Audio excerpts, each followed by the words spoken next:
तो हेलो दोस्तों, जय श्री राम। दोस्तों आप सभी का हमारे ब्लॉग में स्वागत है। हमारे भाई हिमांशु भाई कह रहे थे हम लेके लेंगे उस खेत में कर गाड़ी, तो हम कह रहे थे नहीं निकलेगी भाई अब पर गाड़ी। हिमांशु भाई कह रहे थे हम निकल कर दिखाएंगे, हमने तो माना नहीं था। भाई हिमांशु भाई कह रहे थे कोई बात नहीं, हम निकल कर दिखाएंगे आपके लिए। हमने कहा चलो निकलो। हमने देखा थी कि गाड़ी तो अगर ही बढ़ ही नहीं रही है। हमने कहा तो गाड़ी रह ही जाएगी। हमने देखा तो गाड़ी तो निकलने लगी है। हमने सोचा था इनकी गाड़ी तो रह ही जाएगी, तो भाई हिमांशु भाई ने तो गाड़ी निकल कर ही दिखा दी। हमने सोचा था कि गाड़ी तो नहीं निकल पाएगी, तो हमने सोचा था मेरे भाई मेरी गाड़ी क्यों नहीं आई? यो भाई आगे चले जा, खेतों की रानी आया। देख दिखा रहा है कैमरा में, देख भाई किंग। हेलो दोस्तों, हम चल पड़ते हैं फिर खेत की ओर को, यानी कि दुकान की ओर को खेत पे से।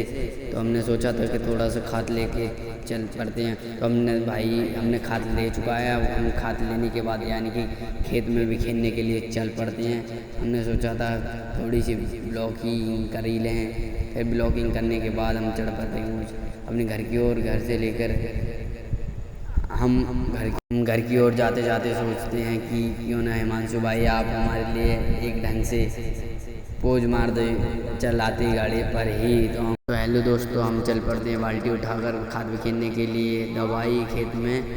तो हमने सोचा था चलो चलते हैं। चलो हम पहुंच गए खेत पर। हिमांशु भाई कह रहे हैं चलो। अब पहुंचने के बाद देखते हैं कि किस हिसाब से हम। तो हेलो दोस्तों, अब हमारे हिमांशु भाई दवाई बिखेरने लगे हैं।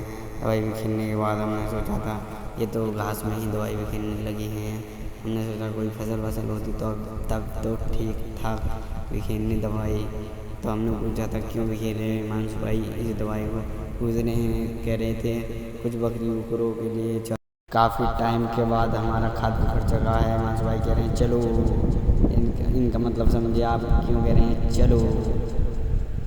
तो हेलो दोस्तों, अब आ जाते हैं हम अपने घर की ओर। जय श्री राम। दोस्तों आप सभी का हमारे ब्लॉग में इतना ध्यान देने के लिए